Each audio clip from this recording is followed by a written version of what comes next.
Indian രാഷ്ട്രീയം തലകീഴായി മറിയുകയാണ്. മതവും ജാതിയും പറഞ്ഞ് വോട്ട് പിടിച്ച കാലം കടന്നുപോയിരിക്കുന്നു. ഇനി പുതിയ യുഗം, പുതിയ ശക്തി, പുതിയ vote bank, Gen Z vote bank. എന്താണ് CJP സമരത്തിന് ശേഷം സംഭവിക്കുന്നത്? ഇന്ത്യൻ രാഷ്ട്രീയത്തിൽ ഇന്നുവരെ ആരും കണക്കുകൂട്ടാത്ത ഒരു ചേഞ്ച് ഓവറാണ് ഇപ്പോൾ നടന്നുകൊണ്ടിരിക്കുന്നത്. എല്ലാ രാഷ്ട്രീയ പാർട്ടികളും ഇത്രയും കാലം കരുതിയിരുന്നത് മതവും ജാതിയും പറഞ്ഞ് വികാരമുണർത്തിയാൽ ഇന്ത്യയിലെ വോട്ടർമാർ തങ്ങളുടെ പിന്നാലെ പോരുമെന്നാണ്. പക്ഷേ ആ കണക്കുകൂട്ടലുകളെല്ലാം ഒറ്റയടിക്ക് തെറ്റിയിരിക്കുകയാണ്. അതിന് കാരണം ഒന്നേ ഉള്ളൂ: ജെൻസി. അതെ, 90കളുടെ അവസാനവും 2000-ന് ശേഷവും ജനിച്ച മൊബൈൽ സ്ക്രീനുകളിൽ ലോകം കാണുന്ന നമ്മുടെ പുതിയ തലമുറ. CJP സമരം തെരുവ് കണ്ടവർക്കെല്ലാം ഒരു കാര്യം വ്യക്തമായി: ഇന്ത്യയിൽ ഇതുവരെ ഇല്ലാത്ത ഒരു പുതിയ വോട്ട് ബാങ്ക് പിറന്നു കഴിഞ്ഞു. അത് ജെൻസി വോട്ട് ബാങ്കാണ്. ഇതോടെ ഭരണകക്ഷിയായ BJP ഉൾപ്പെടെയുള്ള രാഷ്ട്രീയ പാർട്ടികളുടെ നെഞ്ചിടിപ്പ് കൂടിയിരിക്കുകയാണ്. തങ്ങളുടെ അണികളെയോ യുവജന സംഘടനകളെയോ വെച്ച് ഈ തലമുറയെ സ്വാധീനിക്കാൻ കഴിയില്ലെന്ന് അവർ തിരിച്ചറിഞ്ഞു കഴിഞ്ഞു. ഇതുവരെ ഇന്ത്യയിലെ രാഷ്ട്രീയ പാർട്ടികൾ ചെറുപ്പക്കാരെ എങ്ങനെയാണ് കണ്ടിരുന്നത്?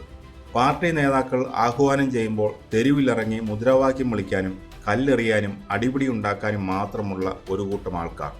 തങ്ങൾക്ക് ഭീഷണിയാകുന്ന രീതിയിൽ സ്വതന്ത്രമായി ചിന്തിക്കുന്ന ഒരു ചെറുപ്പക്കാരനും വളർന്നു വരരുതെന്ന് മുതിർന്ന നേതാക്കൾക്ക് നിർബന്ധമായിരുന്നു. അധികാരത്തിൻ്റെ ശ്രേണിയിലേക്ക് ഉയരണമെങ്കിൽ ഒന്നുകിൽ ഏതെങ്കിലും വലിയ നേതാവിൻ്റെ മക്കളാകണം, അല്ലെങ്കിൽ അടിമകളെ പോലെ നിൽക്കണം. എന്നാൽ CJP സമരത്തോടെ ആ പഴഞ്ചൻ നാടകം അവസാനിച്ചു. പാർട്ടികളുടെ കൊടിയോ ചിഹ്നമോ ഇല്ലാതെ സോഷ്യൽ മീഡിയയിലൂടെ സംഘടിച്ച് ആയിരക്കണക്കിന് ജൻസികളാണ് തെരുവിലിറങ്ങിയത്. അത് BJPയെ മാത്രമല്ല, രാജ്യത്തെ മുഴുവൻ രാഷ്ട്രീയ വ്യവസ്ഥിതിയെ ഞെട്ടിച്ചു. ഭരണകക്ഷിയായ BJPയുടെ കാര്യമൊന്ന് എടുത്തു നോക്കാം. ജൻസികളോട് സംസാരിക്കാൻ കഴിയുന്ന, അവരെ സ്വാധീനിക്കാൻ കഴിയുന്ന ഒരൊറ്റ നേതാവ് പോലും BJPയിലില്ല. ABVPയും യുവമോർച്ചയും ഒക്കെ ഉണ്ടല്ലോ എന്ന് ചോദിക്കാം. എന്നാൽ ഈ പഴയകാല സംഘടനകൾക്ക് ജൻസികളുടെ ഭാഷയും അവരുടെ ആവശ്യങ്ങളും ചിന്തകളും മനസ്സിലാക്കാൻ സാധിക്കുന്നില്ല. പഴകിയ മതരാഷ്ട്രീയവും ജാതി സമവാക്യങ്ങളും വിളമ്പി പുതിയ തലമുറയെ കയ്യിലെടുക്കാൻ കഴിയില്ലെന്ന് BJPക്ക് മനസ്സിലായി കഴിഞ്ഞു. BJP ഇത്രയും കാലം മുന്നോട്ട് പോയത് മോദി എന്ന ഒറ്റ നേതാവിൻ്റെ തണലിലാണ്. മോദി മാജിക്ക്, മോദിയുടെ ഗ്യാരണ്ടി എന്നൊക്കെ പറഞ്ഞ് എല്ലാ കാര്യങ്ങളും മോദി എന്ന അച്ചുതണ്ടിലേക്ക് ചുരുക്കി. പക്ഷേ ഇന്ന് ഇന്ത്യയിലെ 50%-ലധികം വരുന്ന യുവാക്കൾ ചോദിക്കുന്നത് മറ്റൊരു ചോദ്യമാണ്: ഞങ്ങളുടെ തൊഴിലെവിടെ? ഞങ്ങളുടെ ഭാവി എവിടെ? സ്വാതന്ത്ര്യത്തോടെ സംസാരിക്കാനുള്ള ഞങ്ങളുടെ അവകാശം എവിടെ? ഈ ചോദ്യങ്ങൾക്ക് വെറുമൊരു പ്രസംഗം കൊണ്ടോ PR വർക്കുകൾ കൊണ്ടോ മറുപടി നൽകാൻ BJPക്ക് സാധിക്കുന്നില്ല.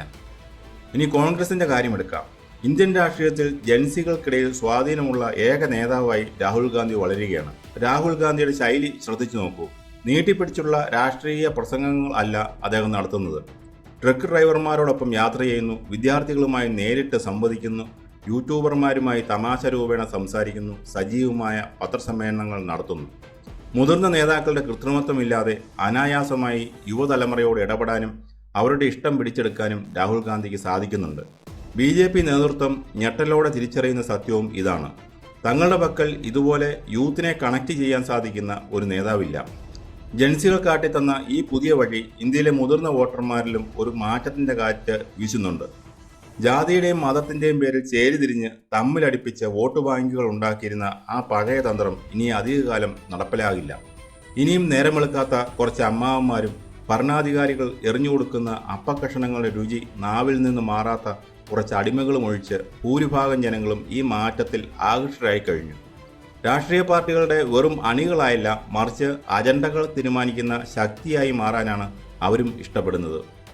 ചുരുക്കത്തിൽ പറഞ്ഞാൽ, ഇന്ത്യയിലെ രാഷ്ട്രീയ പാർട്ടികൾക്ക് ഇനി പഴയ പോലെ കാര്യങ്ങൾ മുന്നോട്ട് കൊണ്ടുപോകാൻ കഴിയില്ല. ഇൻസ്റ്റാഗ്രാമിലെ റീലുകളും ട്രോളുകളും വെറുമൊരു വിനോദമല്ലെന്നും അതൊരു വലിയ ഭരണമാറ്റത്തിന് പോലുമുള്ള ആയുധമാണെന്നും ജൻസി തെളിയിച്ചു കഴിഞ്ഞു. ഭയപ്പെടുത്തിയും കേസിൽ കുടുക്കിയും ഈ തലമുറയെ വിരട്ടാമെന്ന് കരുതുന്നത് ഏറ്റവും വലിയ വിഡ്ഢിത്തമായിരിക്കും. കാരണം അവരിലുള്ളത് പഴയകാല അണികളുടെ ഭയമല്ല, അവരിലുള്ളത് മാറ്റത്തിനു വേണ്ടിയുള്ള വീര്യമാണ്. ജൻസികൾ തുറന്നിട്ട ഈ പുതിയ ആകാശം ഇന്ത്യൻ രാഷ്ട്രീയത്തെ എങ്ങോട്ട് നയിക്കും? രാഹുൽ ഗാന്ധിക്ക് ഈ തരംഗത്തെ വോട്ടുകളാക്കി മാറ്റാൻ കഴിയുമോ? ഇതിനെ മറികടക്കാൻ BJP എന്തെങ്കിലും പുതിയ തന്ത്രം ഇറക്കുമോ?